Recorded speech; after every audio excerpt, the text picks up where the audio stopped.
run, that's the name of the game. Keep running, keep striving, maintain the same hunger, that fire, that burning desire. In this long run, I'm reaching higher now. Long run, yeah, a long game. Through the struggle, through the pain, I keep my eyes on the prize. Never lose sight in this marathon of life. I'm running through the night. Hey, roll tide. Good evening, everybody. Welcome to the long run with Piano Man. I hope you all can hear me. Roll tide. I see Nick Harden is up in here. I see DSGB. My brother from Georgia is up in here. I see the OG Gil Cruz is up in here. Latoya is up in here. Good evening, everybody. Even for those of you that's looking and lurking and looking, searching and all that good stuff. Roll tide to you. Good evening to you. I hope you had a great day. I hope everybody is well. Welcome. And just shout out to everybody in the chat right about now. Hey, we're going to try to do 2 hours tonight and just make it happen, okay? Hey, can everybody put 89 days in the chat? Matter of fact, I'm going to start off myself. I'm going to put it in there myself. I'm not going to ask you to do something that I won't do. 89, let me see, 89 days till lift off. That's what's up right there. 89 days. You got it, Latoya. 89 days until we roll. 89 days until we roll. I hope everyone has had a great day today. Listen, I did not get on Ryan today, but I listened and everything, and it is amazing. And you all hear me say in my disclaimer at the very end of the show that I'm no expert, but I know what I'm talking about. And if you just pay attention to the games, and if you just pay attention to how things go, and they're going, hey, you can about get a feel for things. But I just got through hearing someone say, as a matter of fact, it's a former player of Bama. They were saying that, what's going to separate us from last year. And y'all know, I said we got to turn the page on last year. But where the separation is going to come is the quarterback's ability to throw underneath. That's all that was missing last year. But however, this is a new season. This is this is 6/2/2025. We are on our way to our upcoming 2025-2026 season. And so let's put 2024-2025 behind us. Let's put the 9-4 behind us. Let's turn the page on that season, and let's press forward to our new season. We've had A-Day, we've had transfer portal, we've had this, that, and the third. We've got players doing what they need to be doing to help themselves, to help our team. So I'm of the firm persuasion that we need to be focusing on the upcoming season, okay? And so partly what we're going to start with is we're going to have a recap from this morning. I do have a little more information, and hopefully this week Jonathan can join us. As I said, welcome, Jonathan, to Tuscaloosa, even though I don't live there. But brother, I'm glad that you made it to your destination. And I'm going to tell you this, Jonathan is a guy that is on the move. Jonathan is very, very busy. And so we're blessed and fortunate that when he's able to come and be with us, getting tongue-tied. If we're on morning run or if we're on the long run here in the evenings on Mondays, whatever time Jonathan can fit us in, I am most appreciative, and I know you are too, as it relates to recruiting. Now, I know we said this morning that, as for me, I told you that I don't have problems with recruiting. I have problems with some of the process of it. as it relates to commitment. Now, I'm not going to change my stand on it, but I'm not going to knock a person who loves to talk about the ins and the outs of recruiting. Everybody has their own mind, and everybody can think their own thoughts, formulate their own opinions, and we're good with that. And I've always said that when it comes down to things here at the long run, I always want things just to be kept respectful. That's all. So this morning, I just respectfully said that, I just have problems with that word commitment. Not so much being committed, but if you're going to be committed to somewhere, then in my opinion, you shut down everything else. But I also read somewhere, Nick and Latoya and OG Gill and DSG, I also read somewhere in another venue that where they're what the mindset is that who wouldn't go for an extra $5,000 and a free trip? I still believe in commitment. I don't care how much they would offer me. If I'm going to Bama and I say that I am committed to Bama, like Nick said this morning, a man's word, a real man's word is his bond. That's your bond. And I just think it's just like when you found that Miss Right, or ladies, when you found that Mr. Right, and anyway, when you found Mr. or Miss Right, and you say this is it, you turn your player's card in. That's how Piano Man sees it. You turn in your player's card. You're committed to this person here. You're committed to him. I don't care who wants to take you to dinner. If the person that you committed to can't come to dinner with y'all, you don't need to go. Now that's how Piano Man sees it. Dr. Crystal, my ace. What up, Dr. Crystal? What the business is. What the business is with the witness. I'm just saying now. So I understand the concept of what some of our players are doing, or what some of the recruits are doing. Okay, and I'm not against you getting that jack. But what I'm saying is, don't make yourself look bad in the process by laying a foundation that is going to be all about that jack. It's going to be all about that bag. It's going to be all about the money. That's what Piano Man is getting at, is that somewhere along the line, there has to be some form of solidified, solid, bona fide, dedicated commitment. That's all I'm saying. That's all I'm saying. For those of you that are married on here, I'm pretty sure if you wouldn't like it if your spouse or your significant other said that they are committed to you, and the next thing you know, they on a date with somebody else. No, that wouldn't fly. That wouldn't fly, and it wouldn't fly. Well, I don't think it should fly. That particular attitude should fly when it comes down to commitments. If you say that you're committed somewhere, honor your commitment, because here we are. And the governor's not on here yet, and I'm not sure he's going to be on here this evening, because I know he's probably working.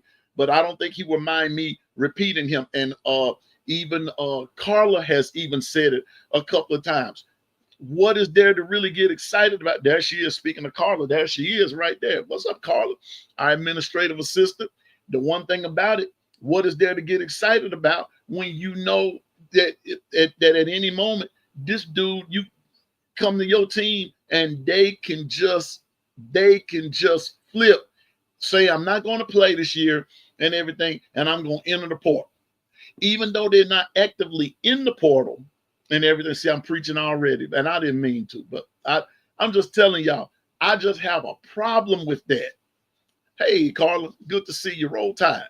Roll Tide. Roll Tide, everybody. Roll and whoever. If you're not a Tide fan, roll whoever you repping. Okay?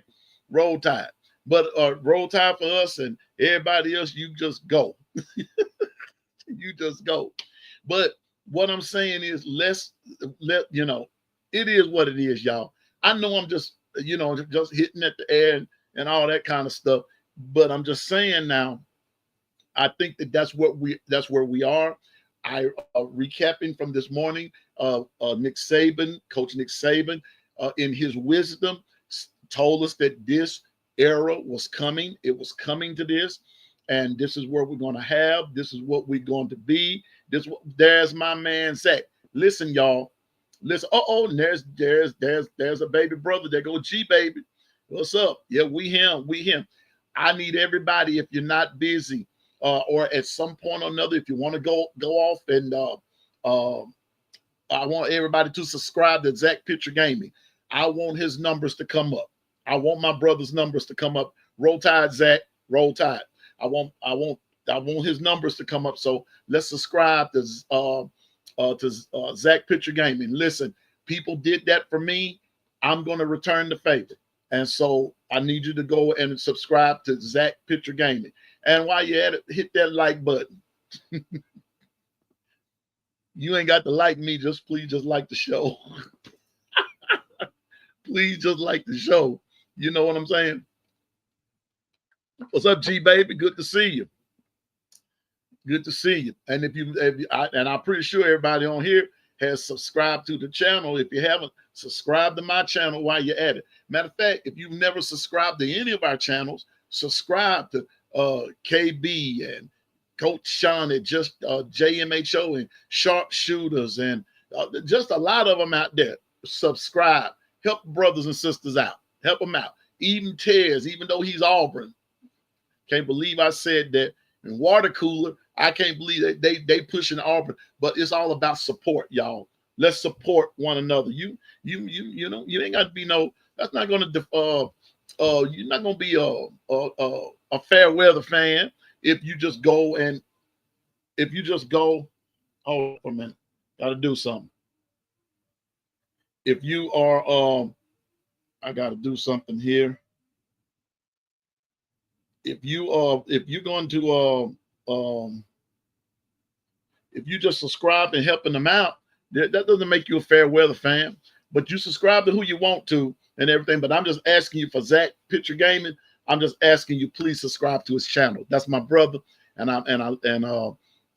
and his wife have been most gracious to me. So there you go, Zach Picture Gaming. Let's do this thing. Now back to let me get back on my soapbox for a minute.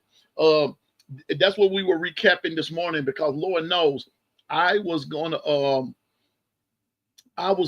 talk about this morning. I was going to talk about the depth chart, but I got hung up on that commitment thing. So I said that if Jonathan was able to come on, he would give us some updates for the depth chart, but he's still unpacking. And Jonathan, like I said, he's very, very busy. He has a lot of things going, but Piano Man did a little digging himself, and I came up with some stuff. Wasn't even trying to find it, but I did come up. Now, ladies and gentlemen, this is something that when I saw it, it kind of jumped at me from a personal standpoint. Okay, something that I'm always looking at. Ever so often, I see things that come up, and then I can take it as a life lesson, And hey, okay, DSG, when you put everything together, my brother, please let me know so we can come and support you. Wait a minute, let me put you on the big screen there. Dog. This DSG. He said that, wait a minute, I got to do something here.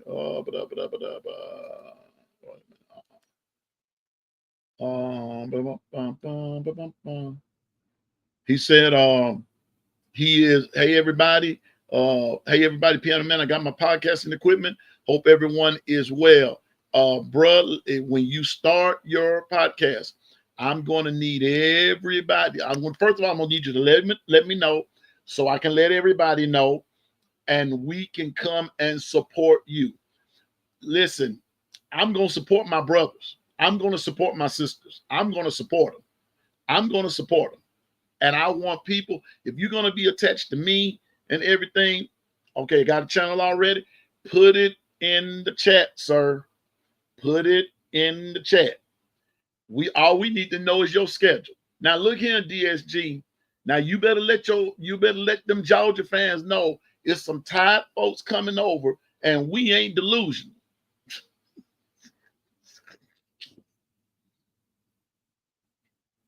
Okay, with one video up there, it was trial and error. That's the way it goes, bro. That's what happens. And I'm no expert, but congratulations, my brother. Please put your channel information up there, and I want everybody to go and support DSG. We ain't supporting Georgia, we supporting him. That's what we're doing. Okay, I'm going to write that down.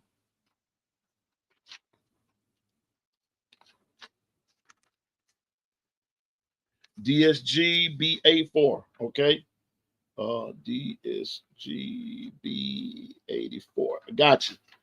I'm going to be, when this is over with, my brother, I'm going to be subscribing to your channel, and I will hit the like button and all that kind of stuff. Listen, I'm going to say this to you, and I know we're in the age of where you can't say certain words, but I'm just old school and everything. I'm my brother's keeper. If you're not your brother's keeper, then you are your brother's unaliver. Okay? I said that politically correct, all right? Because I know some people going to try to shut me down because I said the other word. But if you're not trying to keep your brother, then you're trying to unalive him, okay? But I ain't trying to unalive nobody. DSG ain't going to never throw no salt in your game, Zach. Picture gaming, I'm not going to throw no salt in your game. If I can't help you, I'm sure not going to hurt you, okay? So I'm doing everything I can to do. And as this goes out, I want others to hear and go and support these channels. Go and support them. This is about support. We need the support, okay? So let's go support our brother. Let's go support him. Both DSG, both Zach, and whomever else that you know has a podcast. Support them. Let's support them. There's enough out here for everybody to make it. I don't know why some people get all bent out of shape and everything because somebody else goes and somebody else and goes and start a podcast. Man, do your thing. Do your thing. Make it happen. That's what it's all about. We're going to help each other. That's what we're going to do. Thank you, Nick. Nick said you subscribe. And I'm going to do likewise soon as my podcast is over. DSG, I promise you that today. That's what's going to happen, dear brother. And I'll be on there, and whenever Carla has subscribed. There you go. There you go. Yeah, you got to tell them, Dwight. Some people think it's all about them.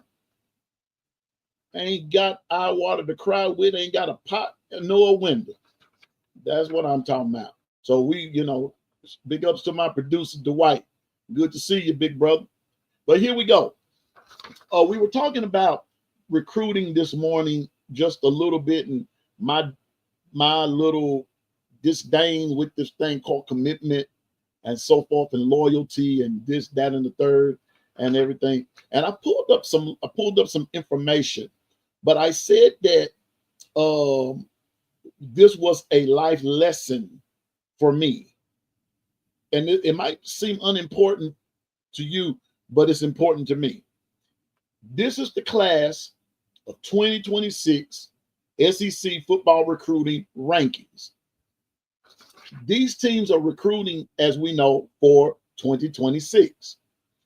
The point that made it a life lesson for me is that I have to get my life in order. If the Lord allows me to live to see it, I need to start preparing for next year. So I was ordering some stuff for the podcast.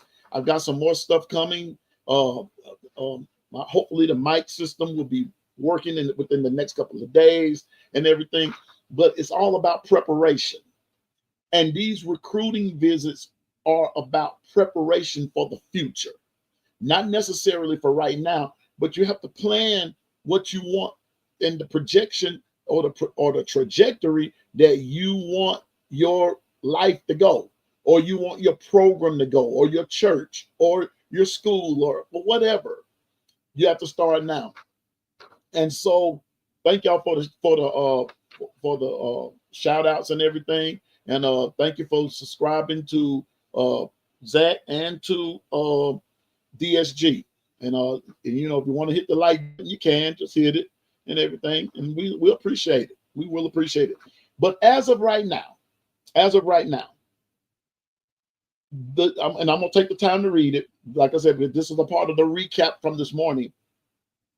The Georgia Bulldogs, as of right now, have the number one, are ranked number one in recruiting with 11 commits, and they're number 6 in a national ranking. Okay, as far as this recruiting thing goes, Texas A&M is number 2 with 11 commits and number 7 in national ranking. I'm just taking my time in doing it. So we've got Georgia 1, Texas A&M 2nd. LSU is 3rd with 8 commits and number 9 national ranking. Believe it or not, if there's an Arkansas fan in the house, you're number 4 for the 2026 SEC football recruiting ranking. Arkansas with 15 commits, but national ranking number 14. Guess who's 5th? Tennessee. Tennessee is 5th with 8 commits, number 23 national rankings. Number 6 is Texas with 8 commits, number 26 national rankings. Number 7 is Auburn with 7 commits, and they are number 32, yes, national ranking. Number 8 is Ole Miss with 7 commits, and they're number 34 on the national ranking. Number 9 is Vanderbilt with 8 commits, number 35. Number 10 is Mississippi State with 10 commits. They're number 37. Oklahoma is 11th with 7 commits, and they're number 38. Coming in at 12th is Alabama with 5 commits and number 41 national rankings. Number 13 is South Carolina, 5 commits. Number 50, my nephew was listening. 14 is the Florida Gators. Both my nephews, because they're 2 Florida fans. 2 commits and number 74 national ranking. And number 15 is Missouri, 2 commits, number 76. And 16 is Kentucky with 1 commit and number 88. And our recruiting rankings are done by 24/7 Sports. Now, mind you, this is for 2026. This is just June the 2nd, 2025. This is going to change, so don't get alarmed. But the thing I have to give all of these teams credit for is the fact that they are preparing for their future. They're preparing for it. And we've got to get used to the fact that recruiting is the lifeblood. It's like what Jonathan says.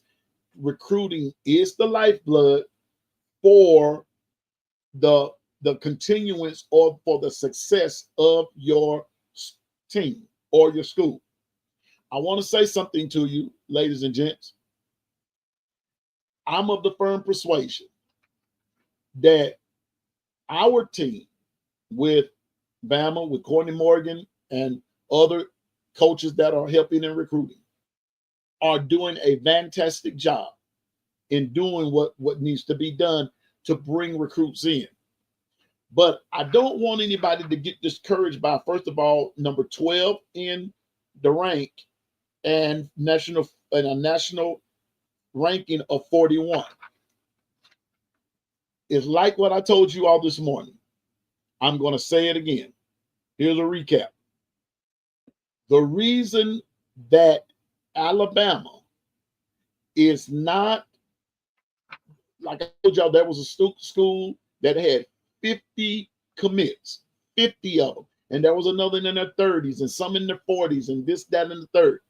The reason Alabama's is so low, ladies and gentlemen, is because Alabama is being more selective. Our team is looking more at quality than just quantity. Remember that now. When you are the standard, you have to look for quality players, not just any and everybody. Now, let me say this about the quality players. All quality players are not all 4 and 5 stars all the time. There are some 3-star players that are just as good and just as qualified as the 4 and the 5 stars. Why are they 3-star? Some of it has nothing to do with talent. A lot of it has to deal with exposure. Exposure. Some guys have not been exposed. Let me tell you something. There are a lot of players out there in this big old world in which we live. There are a lot of players who have yet to be discovered. Let me tell you something else. There are a lot of players whose coaches, I'm talking about in high school now, whose coaches, and I've seen it happen, will not give letters to the parents so they will know that a school is interested in their child. Serious now. I'm serious. I've seen it happen. Sometimes the child, the student athlete, is not a 3, 4, 5-star, is because some of them have not been exposed. And so when they go to camp or when they go to this or they go to that, that's how a lot of times they are discovered. So let's take Josh Jacobs, for instance, like Nick is saying. Let's take Josh Jacobs, a 3-star, and look at Josh Jacobs now, one of the baddest running backs in the NFL, and was one of the baddest running backs that Bama ever had. All I'm saying is there are some guys out there that have yet to be discovered. Just give it a minute. This is just a partial list. And whoever your team may be from this SEC school of thing, whether it's Bama, Georgia, Auburn, Oklahoma, Texas, it doesn't matter. Vandy, Tennessee, it doesn't matter. If your team is not where you think they should be, just give it a minute. Give it a minute. This recruiting process is long and it's grueling. And you got to think that some of these kids are getting ready to announce here within the next few weeks. They're getting ready to announce where they're going, their intentions, and this, that, and the third. All I'm saying is stay tuned, folks. Stay tuned, folks. Just stay tuned. Because I think some folks are going to be in for a surprise. Now, it sounded like I'm talking out of both sides of my mouth because I'm not, because I still stand on what I said about this commitment thing. But I'm of the firm persuasion there's some flips that's about to happen. Exactly, Nick, because he didn't go to camps. 4-star because he didn't go to camp. This Brooks dude, man, this dude, they were talking about him just a few minutes ago. He's going to play. He's going to play. He's going to play as a freshman. This brother can play. Okay, let me put this up here for DSG. You know what's crazy? He said, I just went back 5 years of recruiting since 2020. Georgia and Bama has been at the top 4 in recruiting the last 5 years. And my dogs only won once. That is crazy. Please tell KJ that. But you know what? KJ don't believe fat meat grease and grits is gross. I'm just being honest with you. Some delusional fans don't believe that you know you can get wet in the rain. I'm being honest with you. Alabama has been the standard. Now, I'm not taking anything away from Georgia. Georgia is a good team. But Georgia, DSG, you all remind me, your team reminds me a lot of Clemson back a few years ago. Roll Tide, Susan. Roll Tide. They remind me of Clemson. Dominant. But when that last team won, boom, they fell off. Clemson fell. So Clemson fell real hard. I don't think Georgia will fall that hard, but Georgia's going to feel what all of us has felt. Now I'm going to go back again to this morning. Again, this was the 2026 SEC football recruiting rankings, and Alabama is 12th and number 41 on the national signing. But like I said, this is a partial list. Bama's not through. They're not through. Georgia's not through. Vandy's not through. Tennessee's not through. Oklahoma. None of them are through. So, but just at this present moment, this is where we are. But the point that I'm making this morning was when we're talking about okay, I'm almost at the end of the recap, but I'm gonna throw this in, and because we still got a long way to go, but I'm gonna throw this in. And I said this morning: Bama, Georgia, Tennessee, Auburn, Oklahoma,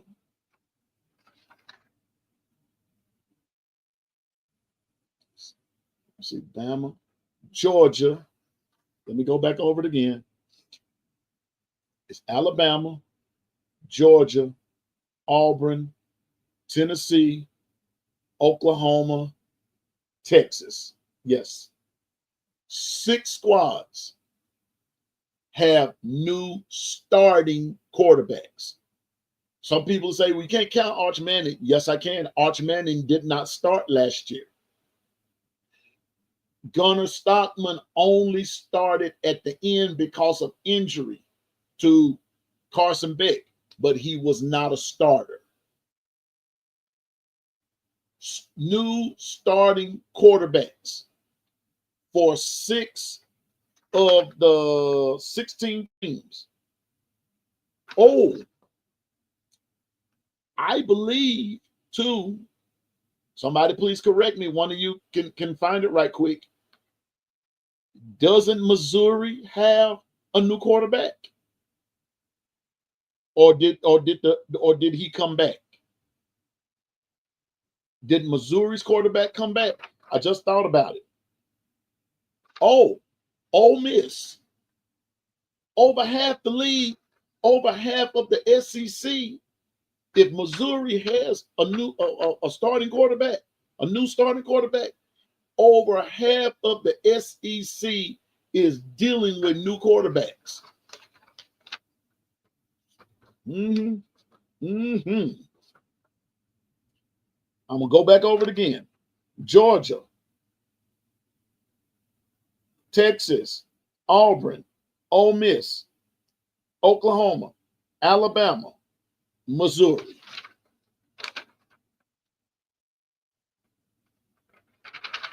Almost over half of the SEC are dealing with new starting quarterbacks. Texas. Just saying now. It's going to be an interesting year, folks. It's going to be very, very interesting for everybody. This is why I am of the firm persuasion, which leads me now into the depth chart. I've recapped our morning from the morning run. Now I want to deal with the depth chart. Last week we talked about special teams.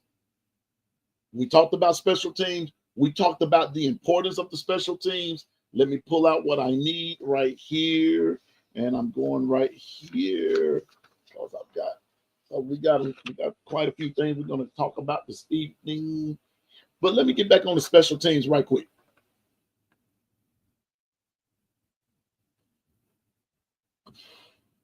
I'm going back to special teams again, just to recap it. At our punter, we have double A, Alex, with the guy with the funny last name. And then Dowd is going to be his backup. And according to this right here, you place it, you got Connor Talty along with kickoff. Connor Talty will be our kickoff on both place kicking and kickoff. And you got Reed Schubach on both of those as his backup. Our long snapper will be David Byrd with Alex Rozier as the backup. And then the number 3 guy for Rozier, after Rozier, will be a guy by the name of Jay Williams. Now, this is special teams, right? All right. And then the holder will be AA. And then Dowd will back him up. And then the number 3 guy will be Anderson Green. Okay. Okay, OG. We know you. We know we got you. We got you. Be nice. No Tootsie Rolls today, please. Thank you for coming. All right. Then here's where you all heard Piano Man say he had problems. Ryan Williams as punt returner. Cole Adams is the backup. And then on kick returner is Cole Adams. And then Ryan Williams is the number 2 man. I'm going to say it again. I said it last week. I'm going to say it again. I have problems with that. Ryan Williams has no business. Now, I can't tell these coaches how to coach. I'm not like some other folks I know that think they know ball or they know more than the coaches. You know, I'm not out there. I'm just looking at it from a fan's perspective. That I just don't believe that Ryan Williams should be returning punts or returning kicks. I don't believe it. I don't think it should happen. I think it's too many chances that you're taking. And we're too deep. We're too deep at that position that we should put someone else there. That's just Piano Man's opinion. That's just Piano Man's opinion. So with that being said, we're going into today with our depth chart. And this morning, I've got to go back to this morning because I did not get a chance to do them. And I'm going to do them today. I'm just going to be a day behind on stuff. Got all summer to do this. Today, I want to look at the running backs. I want to look at the running backs. That's who I was going to talk about this morning. Got caught up on recruiting and all that good stuff. I want to talk about the running backs for a minute. Now, listening to y'all feel free to put it, to chime in the chat. I need somebody to talk to. Listen, I was listening to Ryan Fowler just a few minutes ago, and he had a guest on. I'm not going to call the guest's name. But the guest made the statement that, hey, Anitra, roll tide. Good evening. Good evening. The guest made a statement that the better back transferred to Michigan. The better back transferred to Michigan. That's what this guest said. Now, like I said, everybody's entitled to their opinion. Everybody's entitled to it. An opinion is just like everybody has one.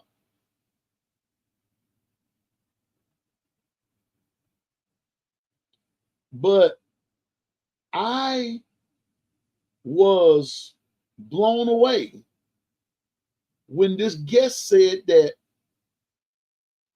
Justice Haynes is the better back than Jam Miller.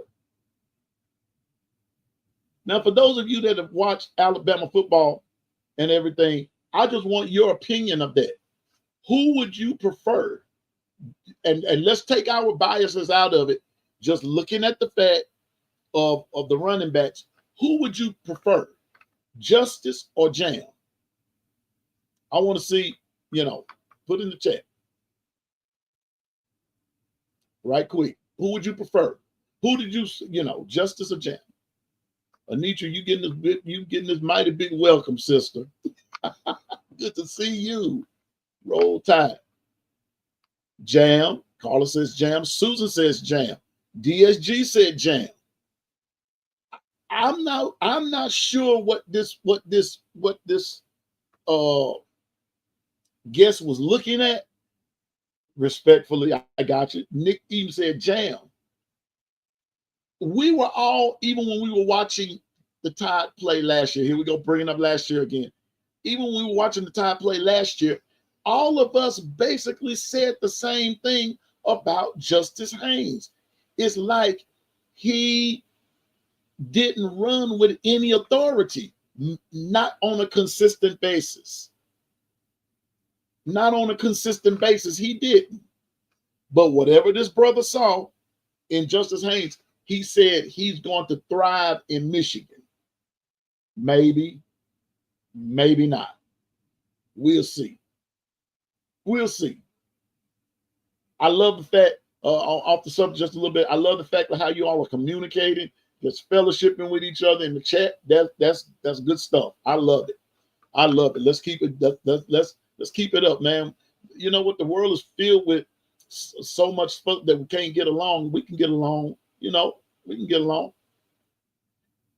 Hold up, Dr. Crystal. Don't outrun me. Don't outrun me.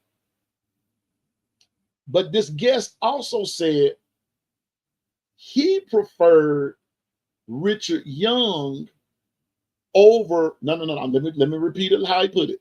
He preferred Richard Young and Daniel Hill over Jam Miller, because he said that Jam Miller did not possess tackle breaking ability. He's not, he didn't break the tackle very well. But Daniel Hill, Richard Young, A.K. Deere, Riley were this guy's running backs, whereas Jam was in there, was just there. I'm going to say it this way. Jam fits in there because of his ability he hits the lane going like 90 miles an hour. Richard Young, on the other hand, he and Daniel Hill, it's going to take, you got to be a real man to even go up against those guys. I'm just saying what I'm saying. So I believe that all of them going to fit somewhere. That's right, Carla, power. Now, if Young, now I'm gonna tell you now. You heard, and you know what? I'm gonna stop saying that because I don't want nobody to think I'm picking, because I'm not.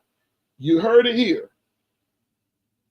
I don't give a who says it first. You heard it here too.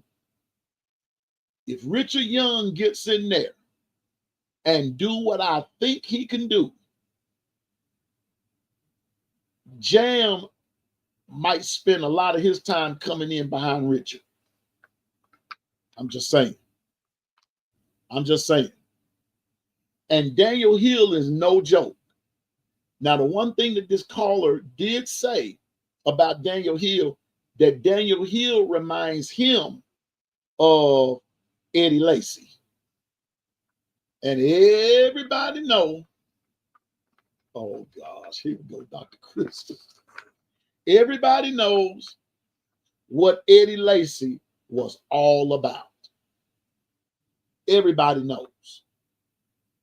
Once Eddie Lacy got past the line of scrimmage and those linebackers, it was curtains.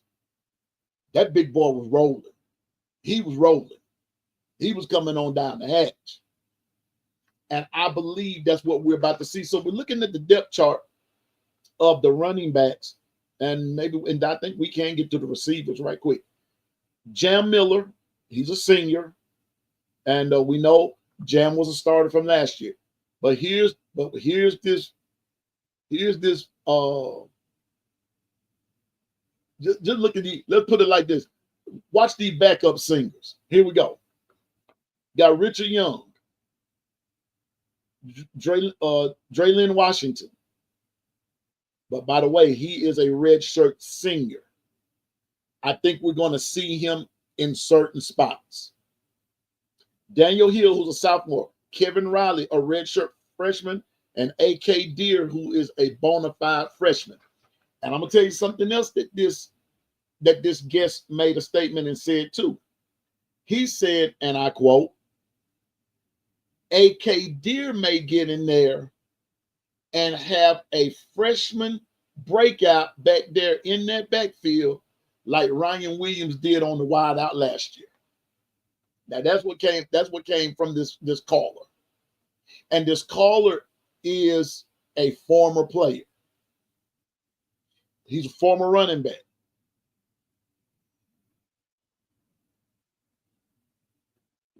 You know what? You know what, Dr. Crystal? I believe that, because I'm gonna tell you what happens in that next level. In the next level of things, they're just as fast as you are, just as big as you are, and they can hit just as hard as you can, even harder. So you have to kind of develop now. You have to go to the next level. So you can't be no honey bun guy. You know. But yes, yeah, and Anitra, oh yeah, we got some horses. We got some, we have some. And so which leads me back to the quarterback issue. With the running backs that we have, I'm telling you now. Yeah, man. He ate everything that tasted good. Listen, with the running backs that we have, this is why I am of the firm persuasion that the defense is going to, early in the year, is going to set up a lot of things for the offense to be successful in. That's what I believe. I'm being honest with you. Hey, good morning. Good morning. What the business is, KT? You know what the business is. What it do? What the business is. Good evening. So with all those running backs, with Richard Young, Washington, Daniel Hill, Kevin Riley, A.K. Deere, Alabama's gonna be okay, y'all, along with Jam Miller. And I think what you're going to see here now, which leads me to, when we're talking about these running backs, and we're going to talk about these wideouts for just a few minutes and everything, which leads me to the fact that I don't know if anybody got the chance to do it. I asked you to, in your own free time. And if you didn't get the chance to, it's all good. You have time. Go back and look at the 2023 Washington Huskies versus Oregon. Pick a game, pick an Oregon game, and it does not matter. Just pick one. It is there you will see, I believe, a replica of what I think Alabama's going to do, except it's going to be in a much more devastating way. Exactly. Now, Nick, when you make the big screen there, he says Bama is completely loaded this season, and I agree, big brother. But I'm gonna tell you what bothers me. I'm doing a whole depth chart for our whole team each day that I'm on, and we can get to it. The only thing that bothers me is that, yes, we're loaded, but I do not want the injury bug to get the I don't want the injury bug to get the best of us. The kickers, I went over them the other night, Susan. We're going to be fine, but the catch with that is they're based, with the exception of Talty, everybody else is new. Everybody else is new. But I think they're good. I think they're going to be good. But Alabama on offense, I'm not even going to bring the defense up right now. We're just going to deal with the offense. With that line, which I think will be okay, the main concern is still going to be at left tackle. Left tackle, left guard. That's going to be the concern. And everyone else from the center on to the right, I think we're going to be fine. I believe that Ty is going to be good. Y'all heard my rant on that this morning. I believe our running backs are going to be good. And I just believe, and as I get to the wideouts right here, as I get to the wideout, let me.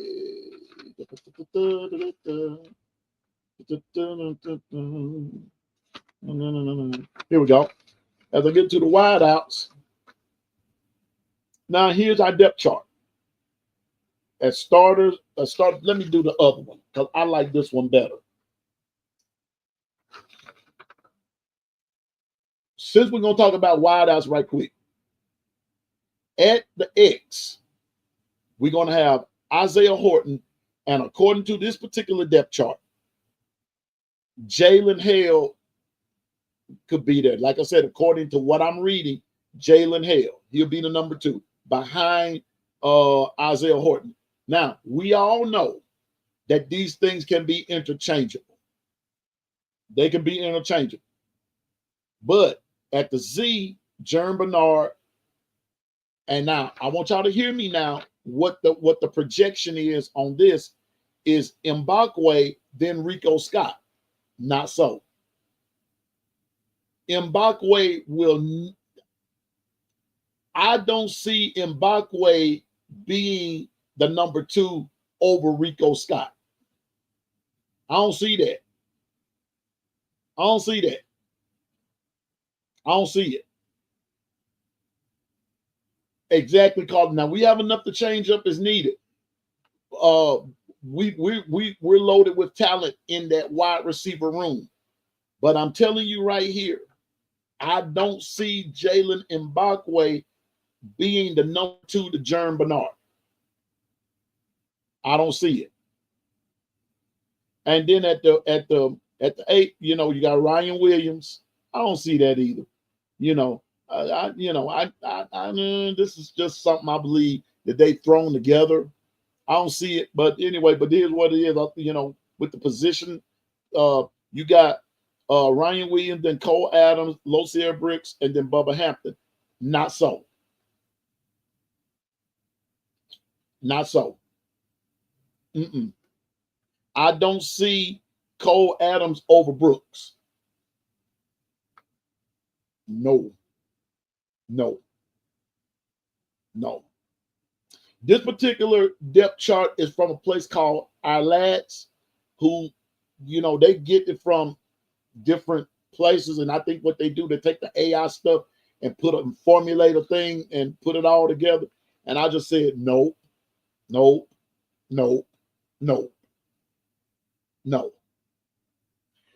But I can understand why they put Cole Adams there.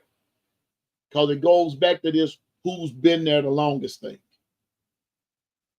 I'm not Bitmo doing that one there. Only reason I'm putting it out there like this is because of the positions. Who's doing what? Now, Isaiah Horton and Jalen Hale, I can see that. And I can also see Ryan Williams and Jalen Hale. I can see that too. And I can see Ryan Williams and Brooks. I can see that. See that where Ryan is. See, that's gonna be dangerous. That's gonna be dangerous. When y'all were talking about we got some horses, we got some studs, and this, that, and the third. Now listen, on the wideouts and those running backs, and ladies and gentlemen, have you ever stopped and considered also the way the Ryan Grubbs runs an offense? You might want to consider sometimes those backs, those running backs, are going to be receivers too. Think about it. Think about it. So when you say Bama is loaded, when you say Bama is loaded, and when you say Bama has some players, and and all those other positive accolades in those wideouts with those running backs, whether they start or not, Bama is going to be dangerous. And I honestly believe part of the reason some of our rivals, I'll say it like that, some of our rivals know this. They just putting up this front because they're trying to convince themselves that Bama's not going to be that good. They're using everything from Nick Saban's not the coach no more. Kalen DeBoer can't coach. They're using everything like, oh, what about Ty Simpson? What about him? He's never started. And your point is, Ty's going to be okay. I'm saying this because this is going to be, oh, me too, Susan. But I got to go back to something that Carla said. I got to go back up. She said that. She said that. Dr. Crystal said that. Something that Carla said. I got to find it. I think it was Carla that said it. Okay, I gotta think. Okay, it's something. I cannot find it. Yeah, Dr. Crystal, nobody starts until they start. I hate that stupid argument. Me too. I can't stand, and all this projection. But I love the projections though. But I don't agree with a lot of them. But something, Carla, it's a statement that you made, and I've got to find it. I hope you didn't take it down. You haven't erased anything, hey? Okay. Let me take my time because we still got some time.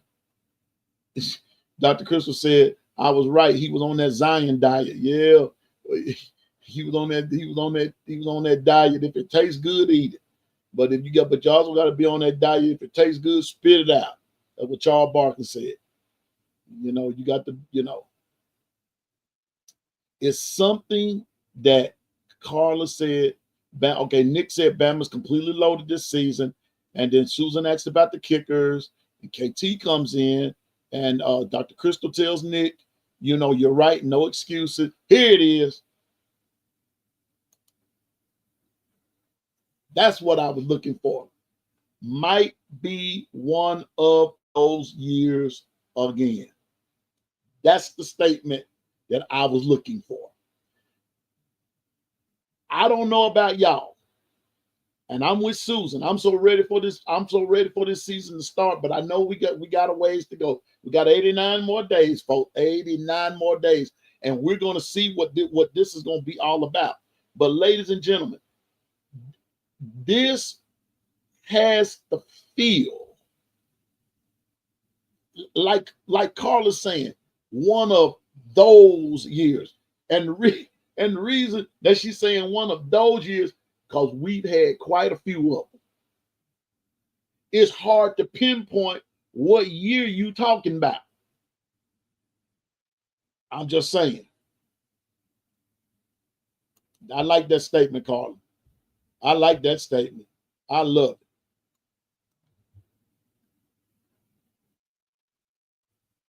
Okay, let me see what what Nick is saying. Excuse me. I went back and watched Washington, and the way Grubbs, the Scouts' offense is crazy and hard to understand. Exactly.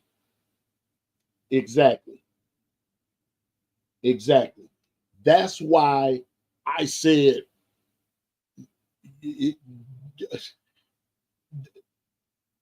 it's going to be a thing of progression with the offense. But I'm going to say this now, and OG Gill said it, and then not only did OG Gill say it, B Sharp said it on one of his programs. If Bama comes out there and start throwing strikes from the start, and those bad boys, they catching them and first down, touchdown, or something to that effect, it's gonna be like what Carla said. It is gonna be one of those years. Trust Piano Man when he tell you. It will be one of those years. One of those years. Just looking at our depth chart again, I was just looking at it from the X, the X, the Y, the X, the Z, and the H, the X and the Y, and all that good stuff. And there's another one that I had and I misplaced it.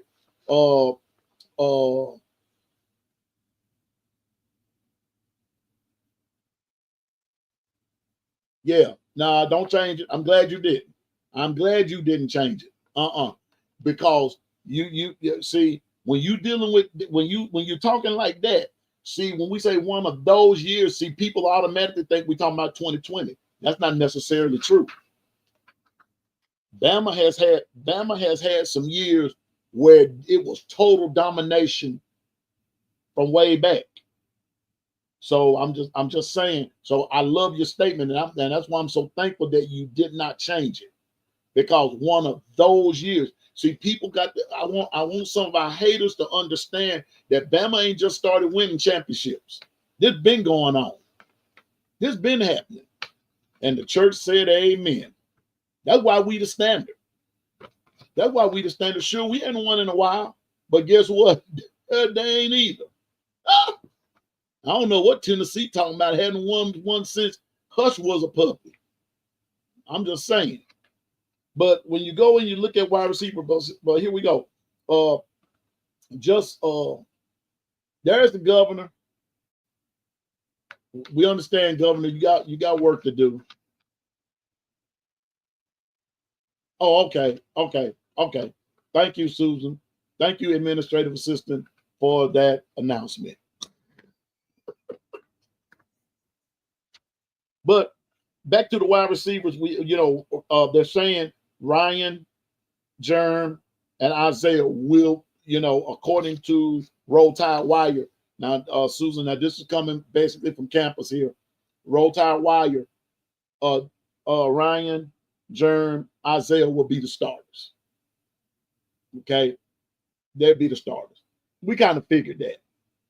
Even with that from our lads, they're going to be that they already projected that the starters would be Ryan, Germ, and Isaiah.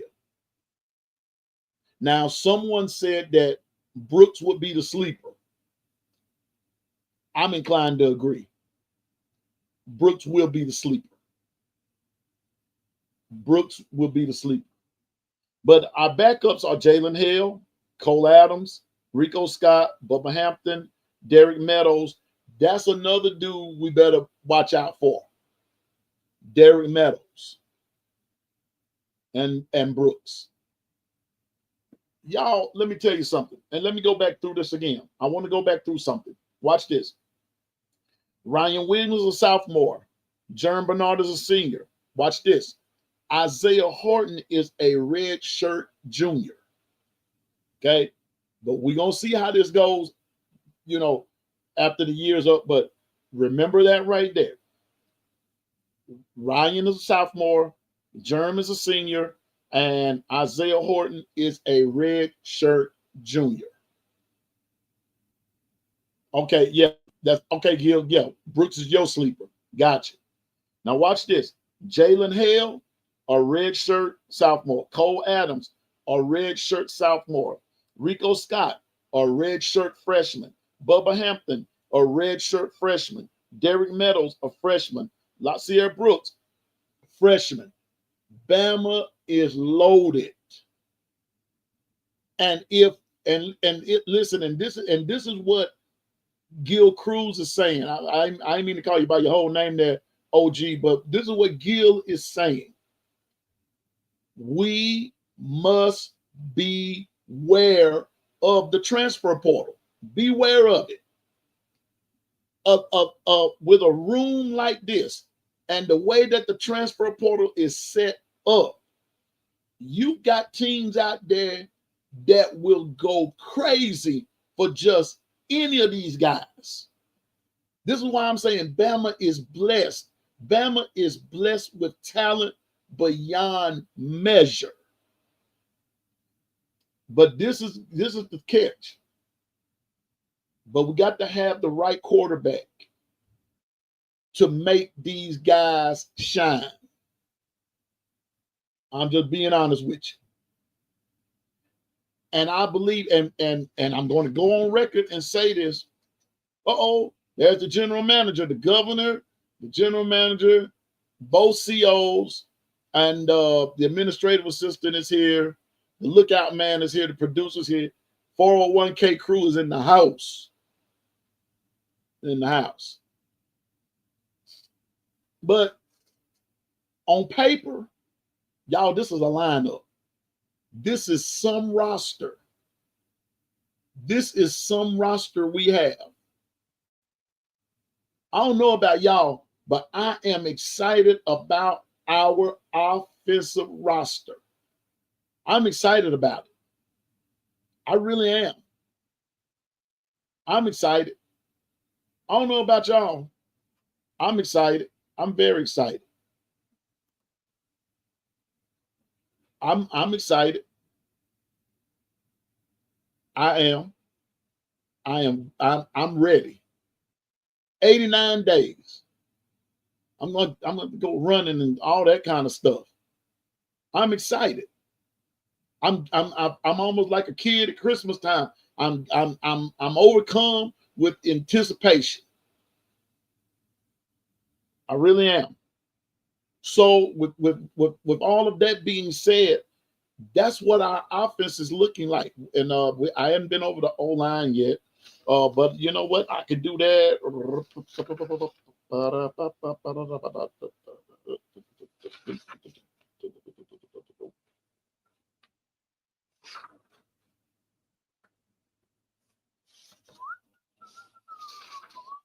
I got to look for this. Here we go.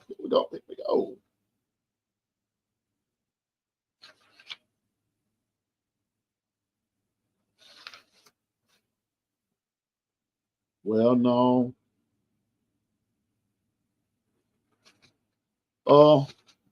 This was not what I'm looking for, but I will take this one. With that O-line, y'all excuse me, I got a crook in my neck. With this O-line on the left tackle, we have Caden Proctor. We have at the projected right guard, at the projected left guard is Cam DeBerry. Center, we know Parker Brailsford. Right guard, Jaden Roberts. Right tackle, Wilkin Formby. At the tight end, it will be Josh Cuevas. And also Danny Lewis. That's what they're saying. But I'm going to put it to you like this. I'm not all that sure about that part. I'm really not all that sure. I thought Lewis was out. But yeah. But our tight end, I forgot to talk about the tight end. Our tight end is Josh Cuevas, redshirt senior, but with his backup, Danny Lewis, Jay Lindsey, Caleb Edwards, Marshall Pritchard, and Peter Knudsen, who's a grad student. I'm just saying this. Bama's loaded. And y'all were saying it in the chat earlier. No excuses. Can you put in the chat? No excuses. It's time to play. All of the excuses now for what everybody was saying, all of the excuses, we're talking the offense now, all of the excuses should be gone. Now, will there be mistakes? Sure it will. Mistakes all the time. But I am of the persuasion, and I have utmost confidence in my kangaroo black voice, in my Alabama Crimson Tide. The offense, I believe, is going to hang points on the board this year, and it's going to come in many ways. I'm being honest with you. It's going to come in many ways. Many ways. Many, it's almost like streams, JB, it's almost like streams of income. Streams of income. I believe we're going to have streams of offense. It's going to come in many ways. And I believe that our offense is, is going to be okay. I think we're going to be fine. We're going to be fine. So, if you have any questions, put it in the chat. If you have any comments, put it in the chat and everything. But I just believe that our offense is going to be okay all the way across. A lot of people are writing us off. A lot of people are writing Alabama off. They're not even putting us in there. People now. But hopefully here when this broadcast is over tonight, I'm going to go run to the store because I think some of the magazines are out, and I'm an avid reader, especially of those magazines, and I get to writing and making notes and this and that and the third and everything. But I'm with you, Susan. Susan, wait a minute, Susan, I'm going to put you on the,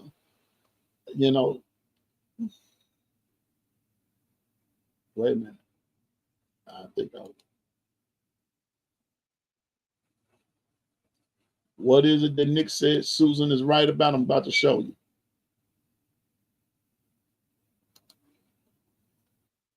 Right there.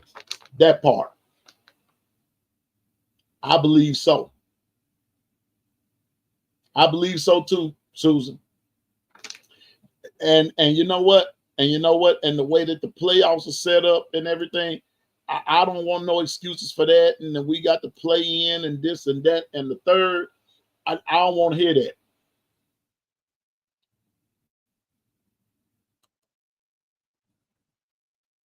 Now watch this. Now, Dr. Crystal, you feel how I feel. I think we're running the table this year. I believe it. Man, he dodged the bullet with Norvell. I ain't even gonna talk on that. Because I'm gonna tell you what. Norvell could not control his team when it was told to them that they were not going to the college football playoffs. Now, I want y'all to think about it for a minute now. Those guys jumped ship when they didn't get their way. I ain't lying to you now. Let me see what LaToya talking about. I'm excited because the players that are there are here wants to be there. Exactly. They want to put Bama back on top. Exactly. I'm with you on that one, LaToya. Exactly. That's facts right there. That's good talk right there. I believe you. Now, you know what? Now, Susan brings up an interesting point. Wait a minute. Right there. Was Norvell even asked? And from what I'm gathering, the answer is no. Norvell was not asked. Lanning was not asked. Kirby was not asked. Lane Kiffin was not asked. Sarkisian was not asked. The only person they went for was who we have. I'm just saying. All these folks, because I was listening. You know what? I'm gonna go off script again right quick. We've done the depth chart with the and I'm gonna get to something else in a minute, but I'm gonna go off script for just a second. And this is something that I have been wanting to do. And even with the 401k crew, I've never asked them this question, but I'm going to take the time out and I'm going to need you all to put it in the chat. Okay, we're going to put this in the chat. Everybody. Number one, what were you doing when Nick Saban announced his retirement? Either where were you? What were you doing? How did you feel? all that kind of stuff. I'm going somewhere with this. What were you doing when when Coach Saban announced his retirement? I'm going to tell you what I was doing. I was driving home from work. Bino said he was at work. I was driving home from work. Anitra said she was laying down. I bet you got up, didn't you? Anitra, were you taking a nap and you thought it was a bad dream, or did you get up and start walking around? Gil said he was working. How did y'all feel? How did it make everybody else feel? JB said he was at work. I knew some of my cats would be at work. I was just getting off of work. Oh gosh. Carla said I was on a work call and it ended real quick. Do y'all know? Driving from the YMCA, I hear you, Susan. Anybody else? I was in San Diego working. Honestly, I was like, damn, the man, the myth, and the legend calling it quits. Do y'all know when he retired, it was like breaking news? I'm talking about like not sports news, real news.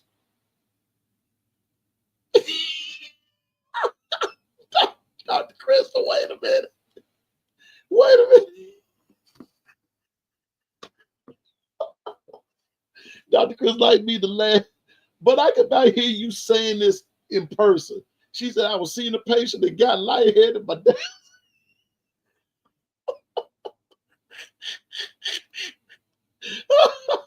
lightheaded. I'm with you. I'm talking about my cousin called me. I'm driving home. Hey, what's up there, B Sharp? B Sharp, what were you doing and how did you feel, or you know, all that good stuff when Nick Saban announced his retirement? It was like Beto said, the world like, stop spinning for a second. Y'all, listen. I'm telling y'all, I was driving home and my phone rang, and it was my cousin, and he said, Wendell, are you all right? And I said, yeah, I'm fine. I said, why? He said, I was just calling to check on you. And he said, I said, check on me. I said, I'm okay. I said, what's wrong? And Dr. Crystal, I would like you. He said, well, I guess you can say, I guess you don't know. He said, but Nick Saban retired. I said, and my cousin is a Notre Dame fan. And I said, man, quit playing. I said, there you go with all that foolishness. And he said, no, Wendell, Nick Saban done retired.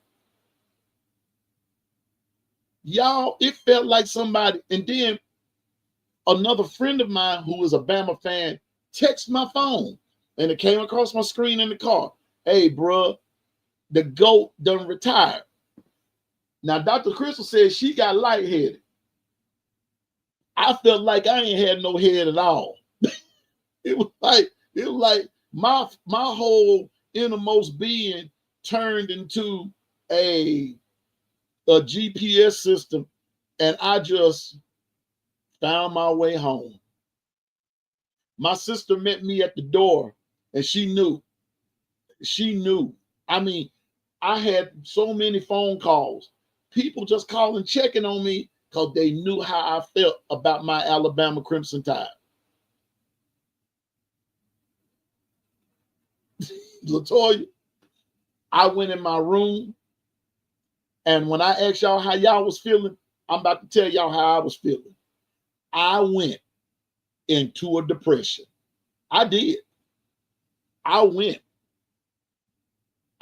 into a depression. I did. My sister came back there. I went in my room and closed the door, and I didn't come out until the next morning, until it was time for me. Well, I got out to go take a shower, and then I didn't come out anymore until it was time for me to go to work. I didn't eat. I didn't do nothing. I didn't talk to anybody. I didn't want to talk. My phone rang and I wouldn't even answer. Me too, Anitra. Anitra. What's up, Double L? I'm going to put Anitra's on there. Wait a minute, again. Anitra. My sister sent the news in a group chat. I had to check the news, YouTube, and everything else. I was sick for real. Anitra, I'm with you. Look at Larry, look at Double L.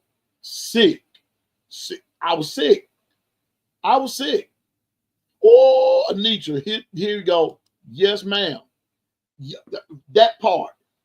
There was a part of me wanted to cry. I wanted to cry. I don't know about y'all. I wanted to cry. I did. Wait a minute. Dr. Crystal said, I lightheaded for real, because I knew it was going to be a feeding frenzy from everywhere. Exactly. Oh boy. I mean, I've been wanting, Ephraim. Hey, Ephraim, where were you and how did you feel when you got the news that Coach Saban had retired? B Sharp said he was coming home from work. I went into a depression. I did. I didn't want to go to work the next day. I didn't want to talk about it. I just didn't. I didn't. You got that right. Wait a minute, JB. JB said, a UGA fan told me, and I just paused for a good bit. You couldn't believe it. And I'm with Ephraim. I didn't believe it either. I did not believe it. Started losing players and coaches didn't make it no better. It just got silly. And I'm sitting there and I went into a depression. Now I'm about to say something here, and I don't mean to sound all mushy and everything. But 401k crew, that's how I found y'all. And y'all know what I mean when I say that. That's how I found y'all. I was scrolling through and found y'all. You know what I mean? Found y'all. And I've been rocking with y'all ever since. And I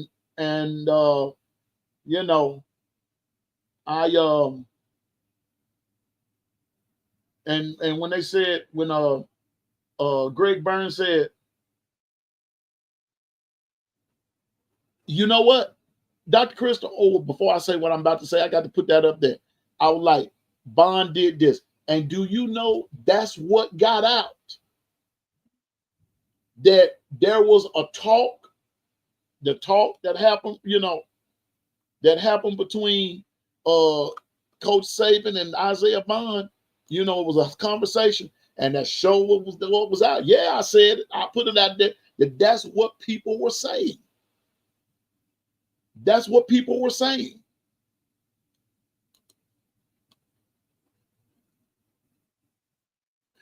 Latoya, I thought something was wrong with Miss Terry. I thought something was wrong with Coach Saban. Shucks, it was something wrong with me when it was all said and done. The day that Coach Saban retired, I'm just going to go on and tell y'all the truth. Like what Anitra said, I felt like Michael Jordan when he was eulogizing Kobe Bryant. The day Coach Saban retired, a piece of me died. I'm being honest with you. And when Greg Burns said, just give me 72 hours, give me 3 days, we're gonna have you somebody, I said, ain't no way. Now, y'all, let me just be honest. I was thinking, honest to goodness, because the way this conversation got started is when Dr. Crystal talked about Norvell. I never thought Norvell at all. I didn't. I'm going to tell y'all who I really thought. Honest to goodness, I thought it was really going to be Lane Kiffin. I did. I did. Dr. Crystal said, I got to put that up there. I'm putting some of these up here. Bama Nation went cold for a minute. But you know what though, Dr. Crystal? Not only Bama Nation went cold, the nation went cold. The nation, the nation as a whole. It was like when Nick Saban retired, the bottom fell out. I'm you know. Oh, I wouldn't worry about Dabo. I'm telling you now. I got to put Dr. Crystal back up there. She's out. I was just praying, not Dabo. I'm telling y'all now, if Dabo had got it, we wouldn't be having this conversation. No, sir, no, ma'am. But let me tell you this. The nation went cold. I went in my room, like I said, and didn't come out till the next morning. It was time for me to go to work. I went to work. Even my co-workers knew something was wrong with me. And I don't know what's it's this little thing, Bama shorts, I think. And when they showed how Coach Saban, you know, they played a little commercials like, and just telling how to recapping the SEC season, and when Coach Saban, when the guy playing Coach Saban, he said, "Oh, you came up a little short." She said, "But just going back out there on the playground and just play like with everyone else and everything." And he was just clapping, but he left that hat. I don't know if y'all ever seen it. He left that hat, and when he left the hat, she said, "Coach, you left your," and man, y'all, I ain't even gonna lie to you. I broke down and cried. I broke down and cried. I ain't gonna lie to you. When Coach Saban retired, I cried. I did. I cried. Thanks, B Sharp, for putting me out there. I mean, wait a minute. Now, this was the funniest thing. This was funny. Right here is when I was told what them folks at Auburn did. Be sharp.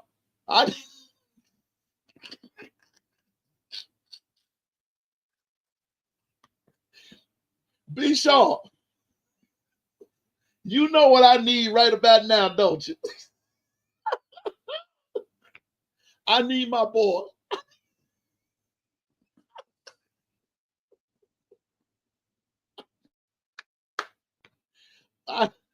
Look here. I need my boy, man. I got to have it. I got to have it. Boy, I ain't even lying to you. Exactly. Latoya, when he retired, you would have thought he died. They were doing documentaries all over the place. Dr.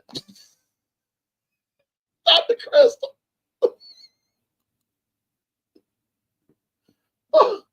Updike, look at him. Updike got up and walked around. He ain't just sat up. Updike got up and walked around when Saban retired. I'm telling you now, Updike got up and walked around, and then they gonna roll them trees. Are you kidding me? When they did that right there, I was through. I was through. My depression left, everything. You know, I'm talking about it was like they rolled the trees. Are you serious? Well, you know what? They rolled the trees after they rolled the trees, and we done gave them the grave digger. And Auburn hadn't recovered yet. Roll Tide. I'm just saying, man. That doggone mom, I producer something serious. They rolled them trees, man. They rolled the trees. And wait a minute. They rode the tree. Now, on another note, because I'm gonna get to something else in just a second. They rode the trees, and Michigan started stealing signs. Ain't that a trip? Ain't that a trip? But I need I need I, I need B Sharp's outro. They rolled the trees and got beat by New Mexico. I'm done, man. But the reason that I asked that is because I've got that feeling that this hire is about to pay off. That's why I asked it. That's why I asked it. Listen, y'all, and most of y'all that know me know that I go out and hang out in Washington State. I don't blame Kalen DeBoer and the staff for those that he brought with him. I don't blame them for leaving. It's a whole total different ballgame. All of us on here that are Bama fans, even Georgia fans, it doesn't matter who you are. If you went out there as a football fan, every week you feel like Nick Saban done retired. Every week you will feel once you've gotten a taste of this SEC, no matter where you go, it's not the same. It is not the same in Washington. I'm telling you now, it's not the same. Now, don't get me wrong. Washington got some beautiful stuff going on out there, but football ain't one of them. Being honest with you, football ain't one of them.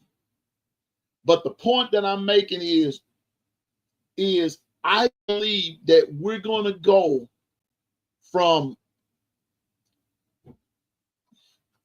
being, everybody was laughing at us last year, but they're going to be crying about us this year.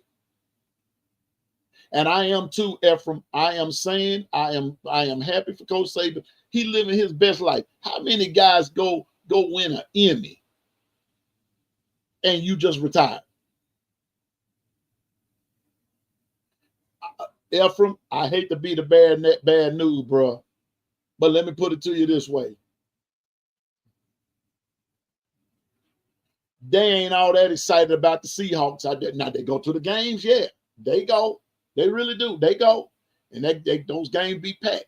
The Mariners, the Kraken, all that. They got it. But I'm telling you now, but that level of excitement is I'm telling you, it's almost like Coach Saban done retired all over again. Let me tell y'all what happened. This is a true story. And if my daughter was on here, she'd tell you.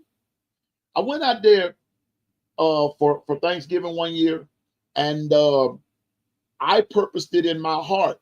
I was gonna stay a day or so later and just come back the early part of the week.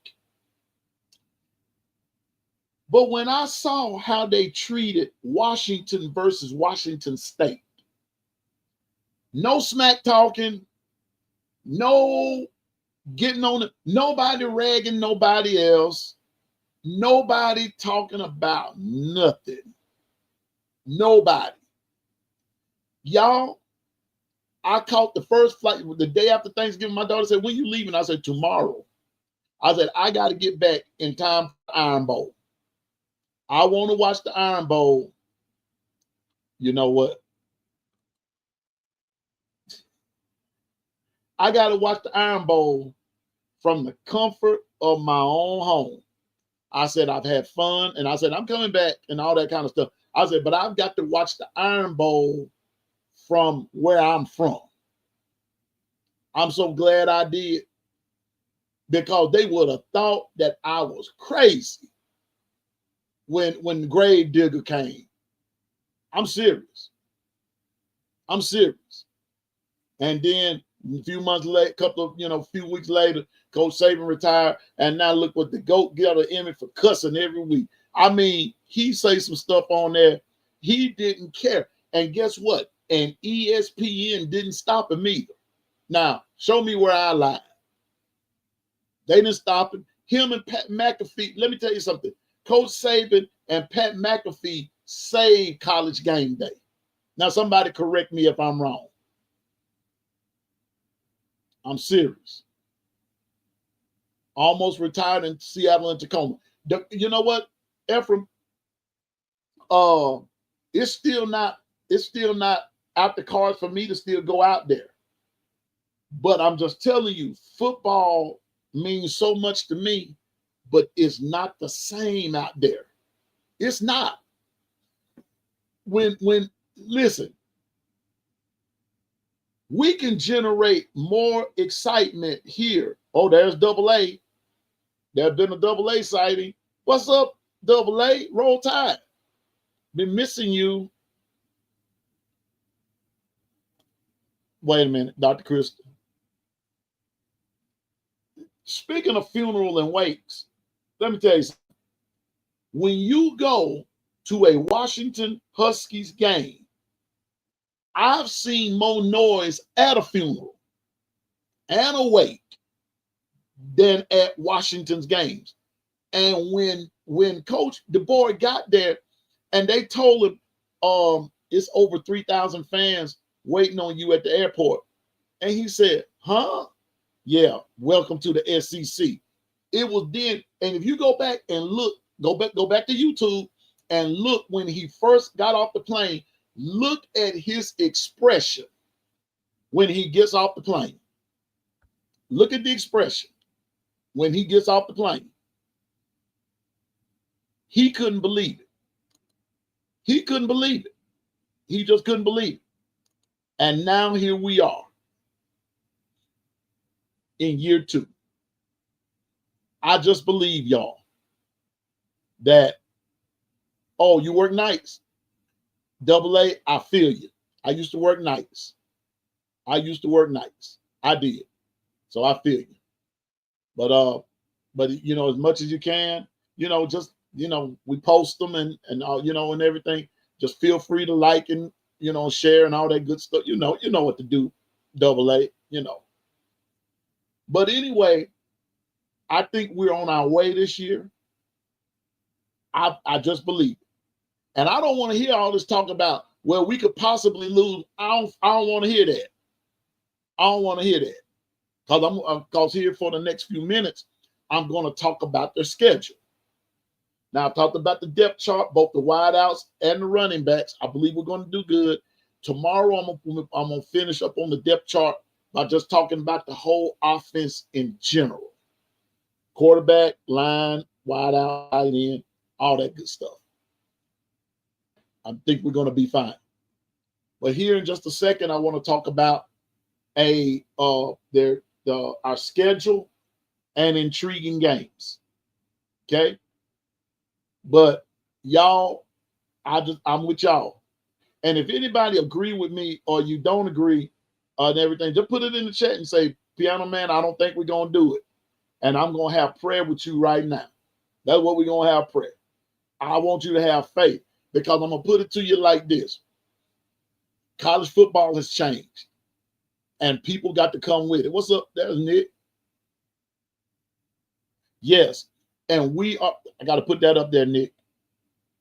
This is a show where my folks say something. When my folks say something, I want everybody to know it. All the real Alabama fans are completely behind Coach Kalen DeBoer. We're completely behind it. And not only him, and I got to go back to what Governor JB said, but we're behind the whole team.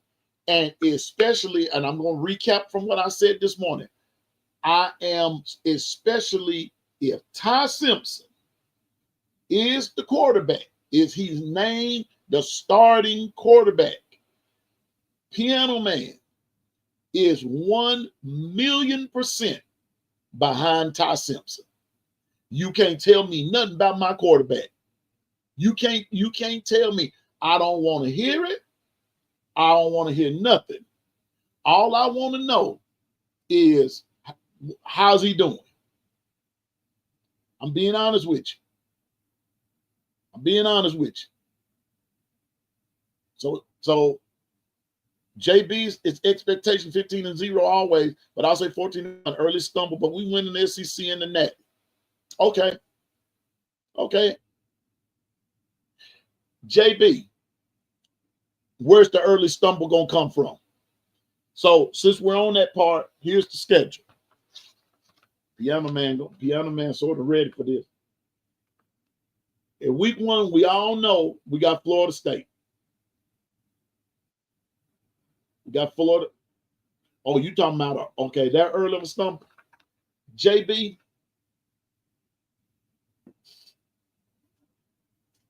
I'm gonna tell you why, but I feel you. That would be a game I'm fearful of too, but I'm gonna tell you why I don't fear it.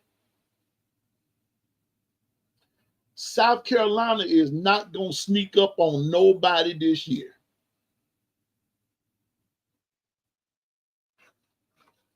They're not gonna sneak up on nobody this year. Not this year. See, South Carolina flew under the radar last year, but folks are gonna be ready for them. Matter of fact, let me go to South Carolina's schedule. They play Virginia.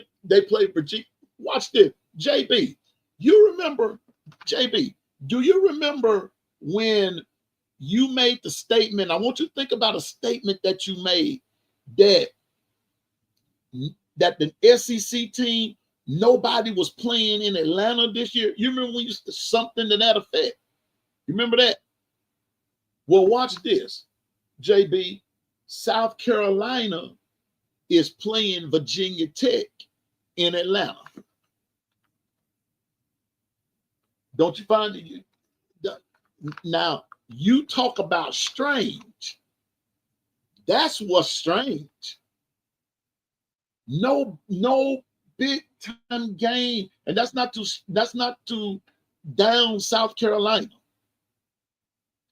But when was the last time you heard of South Carolina playing on opening day in Atlanta for the SEC ACC?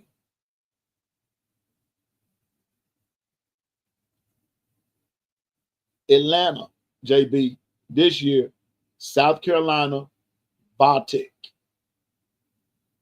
I'm going to look up when we get off tonight. I'm going to look up Bartek. I'm going to look up Bartek schedule. I'm going to see what's what.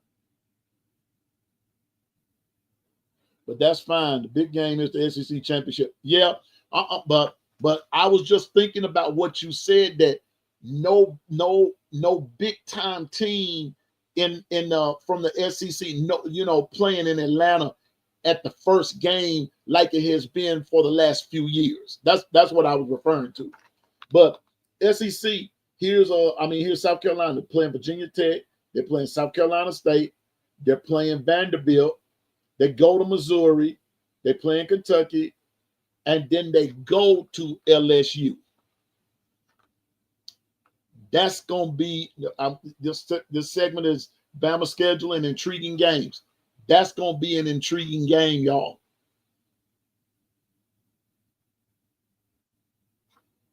That's going to be an intriguing game.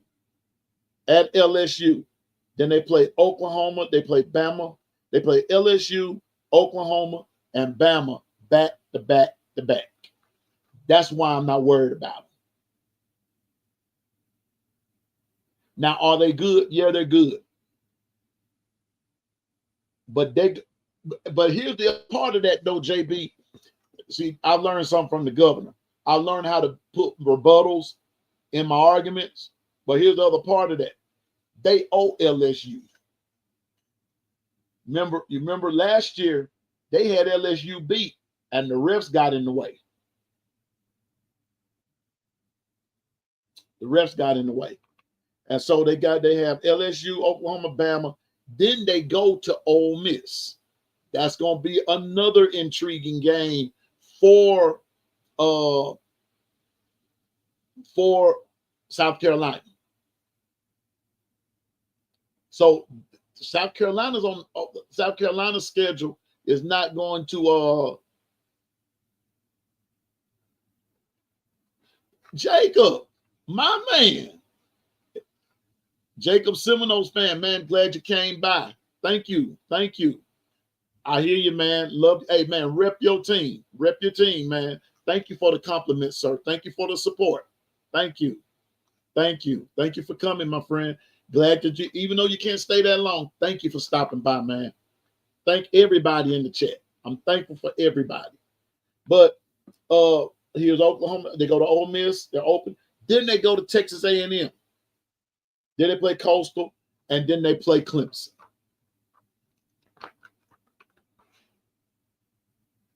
I'm just saying. So it's going to be, it's going, so, but JB, I got you though. Because to be quite honest, that's the one game. Can I tell you something, JB?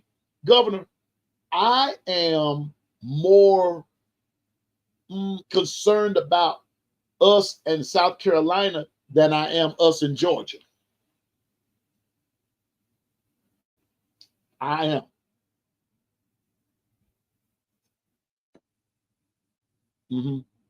I am. And is homecoming too, from what I'm gathering. Homecoming. But you know what, though? You know what? I'm going to put it to you this way. I believe that it just fell that way, y'all. I don't think it was a case of disrespect. I think because homecoming fall on a particular day, and this game fell on a particular day, and that's who South Carolina drew. They drew Bama. Now, I'm going to say this. When I look at Alabama's schedule, we're starting off with Florida State. There's Jacob. Jacob's a big-time Florida State fan. I respect him for that. But, bro, come August 30th, bro, we got something for you. Don't take it personal. It's money play, and it's pretty smart. Play Bama at homecoming and watch what happens. Man, it's going to be, listen, it'll be more folks on the outside of the game than it will be on the inside of the stadium. It'll be just as many. Remember the tailgate last year? It was just as many folks on the outside of Saban Field than it was just the inside. There were a lot of people floating around. I guarantee you, just people that were supporting Alabama and Georgia last year, I guarantee you it was right at 150,000 or more. There were a lot of tailgates going on around there. But our first game is at Florida State. I believe we're gonna take care of business. If you're on here, what did you say you think the score is gonna be? Got a few more minutes, and then I'm gonna let y'all go. What you say you think the score is gonna be, sir? If you're still on, but I believe that's a win. I believe it's a win. Then our first home game is against University of Louisiana Monroe. I believe we handle business. And then the third game is we play Wisconsin. Now, let me say something about Wisconsin. I don't know all of their schedule. You know what I'm going to do? I'm going to pull up all of our opponents' schedules. I'm going to pull them up and see similarities and differences. But I believe we beat Wisconsin again. I believe we beat them again. And then September the 27th. Okay, Gil said we win by 24 points. I can get with that. 31-7 sounds good by me. If they get the 7, I believe our defense, because I heard KT said it the other day, I wouldn't want to be on the other end of a Bray Hubbard hit. Because tomorrow I'm gonna show y'all some stuff. I'm gonna show y'all some stuff tomorrow.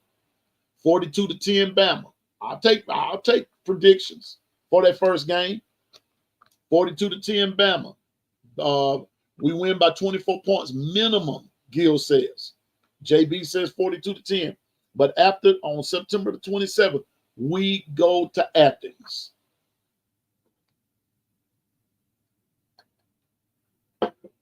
We go to Athens.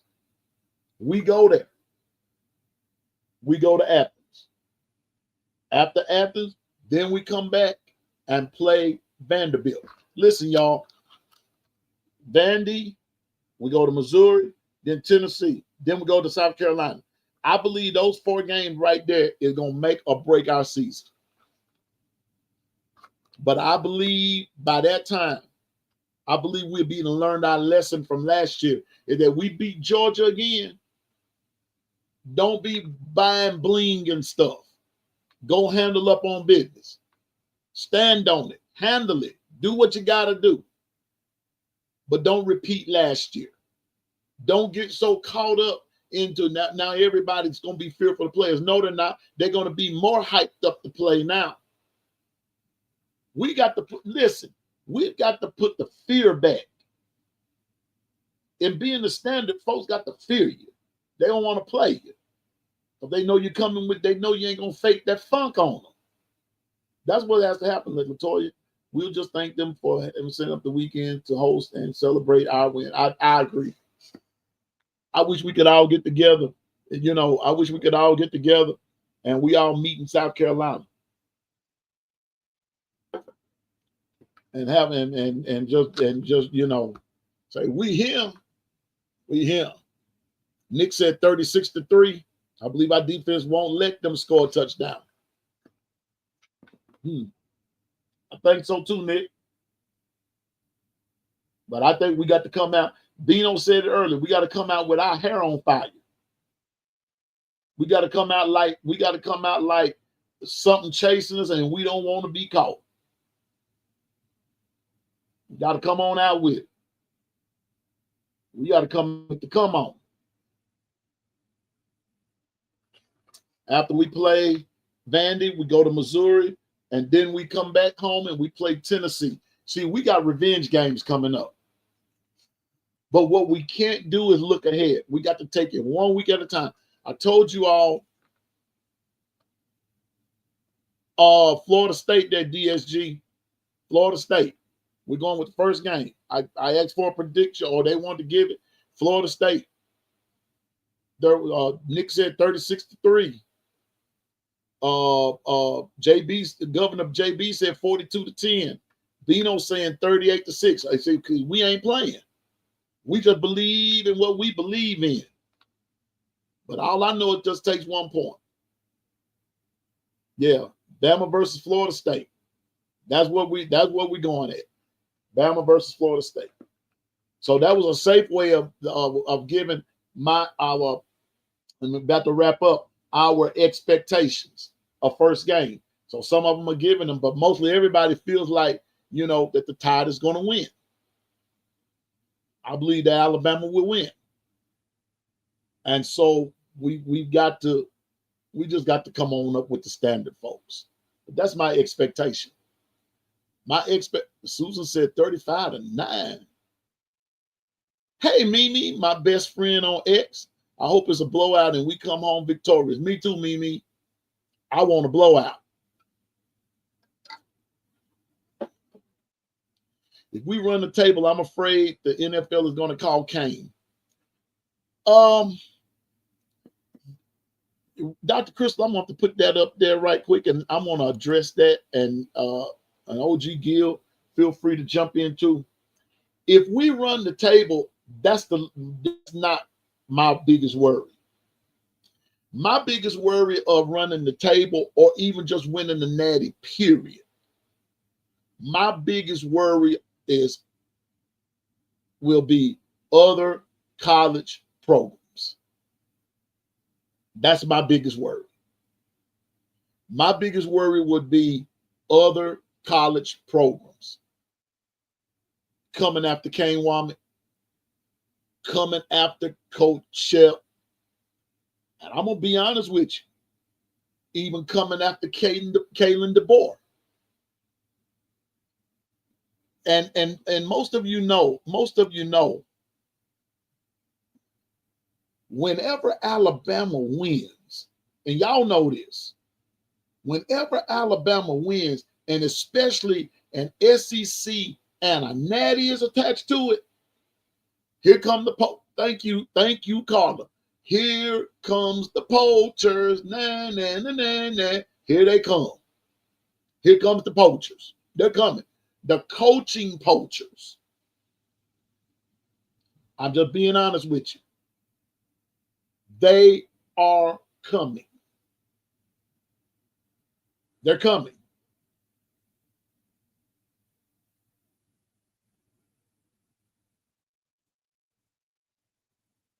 Yeah. I'm telling y'all. I'm telling y'all. Here they come. I'm gonna go on and say this. If now hear me good. If USC don't do it this year and Bama does win, Grub goes to USC. Book it. Book it. Book it. Book it.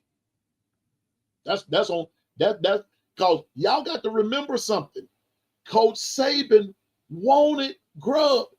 He wanted Grub as the offensive coordinator. Was it his last year or the year before last? And Coach Grub would not come. He wouldn't come. He wouldn't. He wouldn't. I'm telling you now. Let USC. Let USC. Because I told y'all this morning that I believe Lincoln Riley will be on the hot seat this year. He's had too long to figure that out and haven't done anything. Let me tell you something, and then I'm going to get ready to go. Y'all remember in Coach DeBoer's last year was it his last year? Whenever it was. And USC and Washington played. Washington whipped the brakes off of USC until Caleb Williams hopped up in the stand and fell in his mama's arms and cried like a baby. They still show that on ESPN unto this day. That's what Washington was doing to folks. Now, I know some of us will say, well, that was Pac-10. That's football. That's football. And I honestly believe, I said it last year on the former channel we were on. I said it last year that Kalen DeBoer is going to do more. He's going to do more. He got more talent. Washington was talented. Don't get me wrong. Don't get me wrong. There were some talented brothers out there. But he's going to do it up here at Alabama. It's just going to mean more. But I'm telling y'all now, if, what did I say? Lincoln Riley is not winning, I honestly believe USC will come after Ryan Grubb. Mm-hmm. Yep. Watch this. And here's what, and there it is. It's going to be a 2-1. 2 for 1 is what? 2 for 1. He gonna take Mac with him. Mm-hmm. This is why I'm of the firm persuasion. Thanks, OG Gil. This is why I am of the firm persuasion that if Alabama wins it, there's going to come some coaching changes in the whole carousel of thing with, you know. Mm-hmm. And if you notice now, at quarterback, all we have is Ty, Keelan, and Austin Mack, and you're bringing in that quarterback. I think that's going to be for a practice quarterback. Saying now, wake up and pay attention. I might not be right about it. I may not be. If I'm wrong, I ask y'all to forgive me, everybody. But I'm telling you, I don't think I'm going to be wrong. I believe Lincoln Riley's going to be on the hot seat. It's going to be a few other coaches on the hot seat. Fool around and let Alabama win the SEC or the Natty, SEC and the Natty, and watch and see what happens. Watch and see.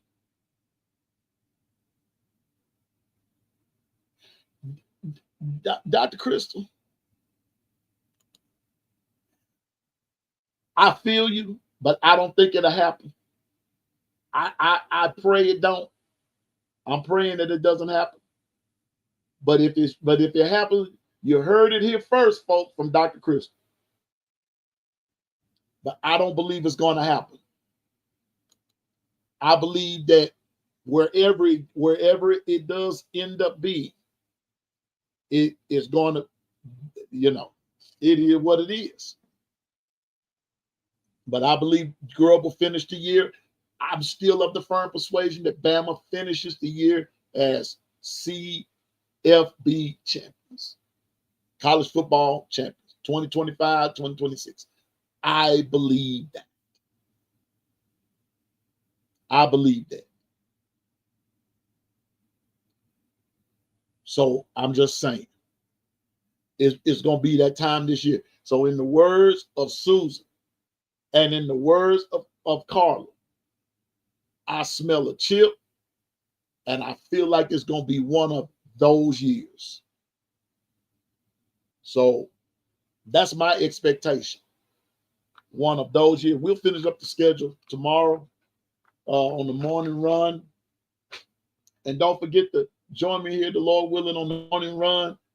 The man, the legend, KB, Kangaroo Black, will be in the house in the morning, 8 o'clock a.m. Central Standard Time, 9 Eastern, and 6 Pacific.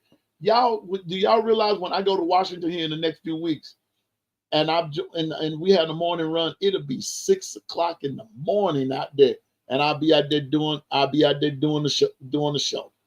Lord Jesus the Christ. And that takes something out of me, but I got to do the show. I got to do it. So, but I'll let y'all know when I'm going to Washington and all that good stuff. And I hope and pray, it is what it is. But we win. I believe we're going to be okay.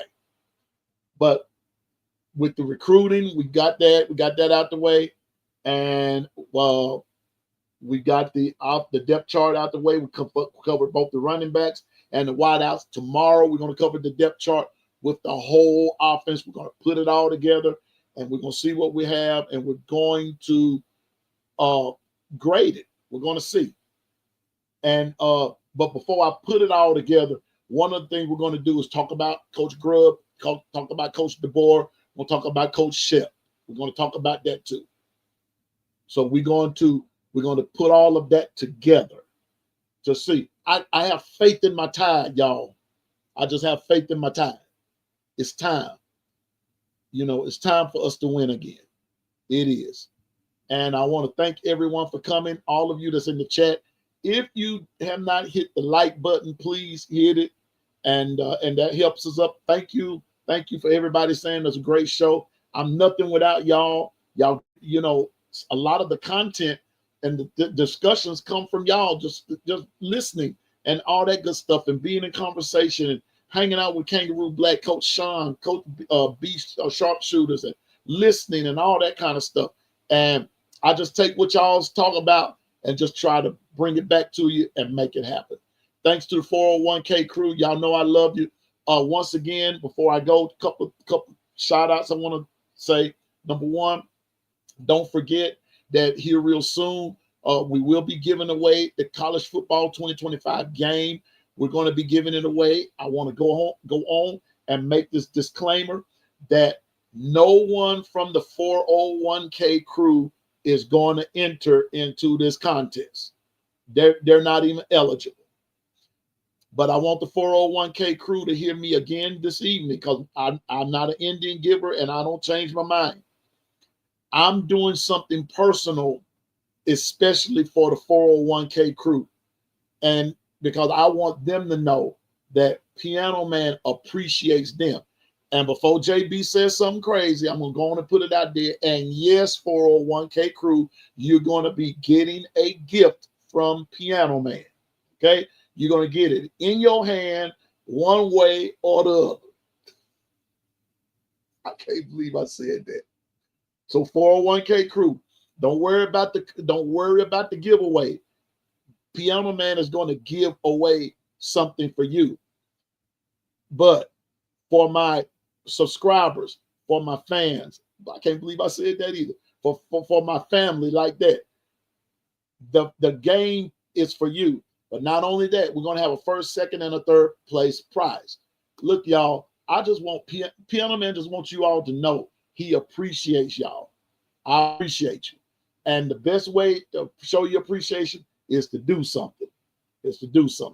So I'm just saying. And so you will get your gift. You will get your prize. I'm a man of my word. I ain't gonna say I don't lie. I ain't lying about this here. Okay. So I want to thank everybody for coming. My producer Dwight, to the 401k crew, and to all of you all that's in the chat, and those that are looking and lurking. Big ups to you. Salute you.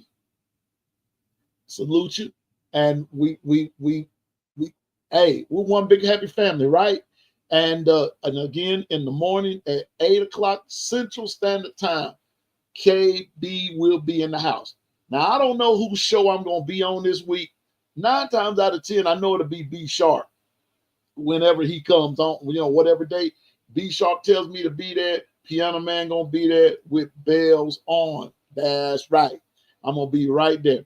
So anyway, and whenever Coach Sean or Jonathan comes and all that good stuff, you can always catch Piano Man there somewhere. And so 401k crew, I'm gonna talk to y'all in a minute because we probably got some jokes to tell. But before I go though, I want to make one request. I'm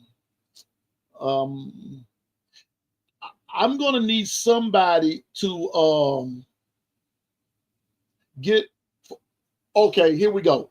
I know it's a ways off. Halloween is a ways off, but if we can donate Tootsie Rolls, we need some Tootsie Rolls. We want to just be able to send Tootsie Rolls to those who are Tootsie Rollers.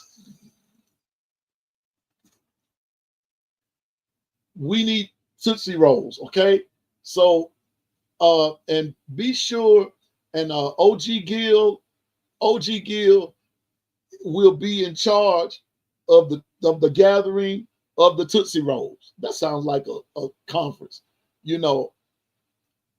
Okay, well, OG Gill says he will be flying to Florida, but this is not going to take place until October. Halloween, trick or treat, smell my feet. Anyway, Tootsie Rolls. And OG Gill will be gathering the Tootsie Rolls. And once all of the Tootsie Rolls are in place, we will be distributing Tootsie Rolls to all I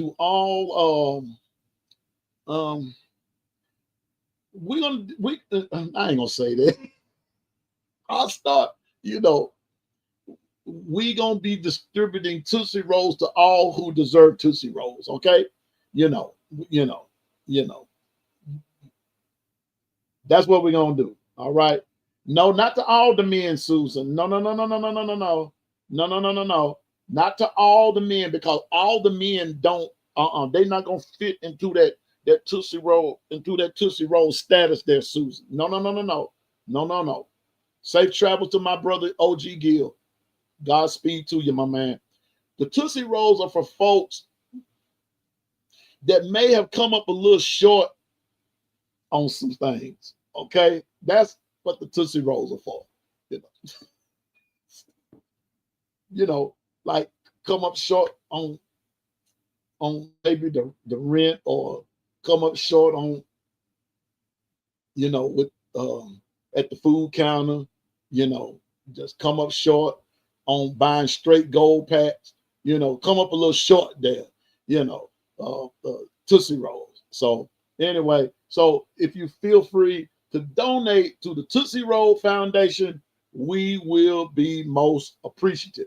And I'm pretty sure the Tootsie Roll folks will be appreciative too. Thank you, and very kindly, and everything. And so we will see.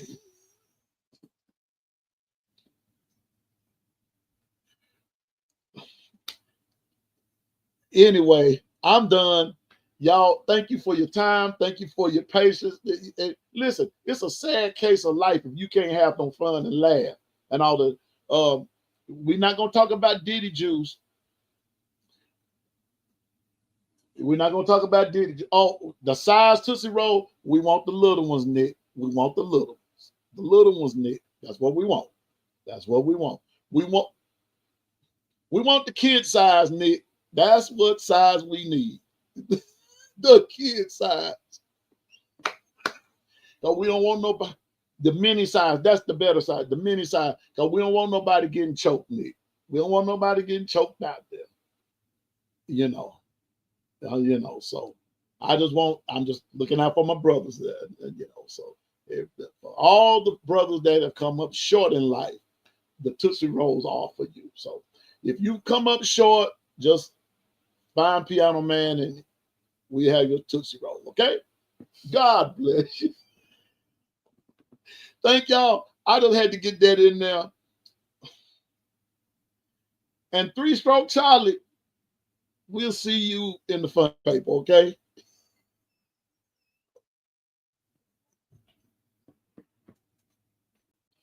And listen, Dwight, if you still on here, I'm gonna need you to get with B Sharp. B Sharp know what I want, and we gonna have to. And when we play Auburn, that's what's going on. Okay.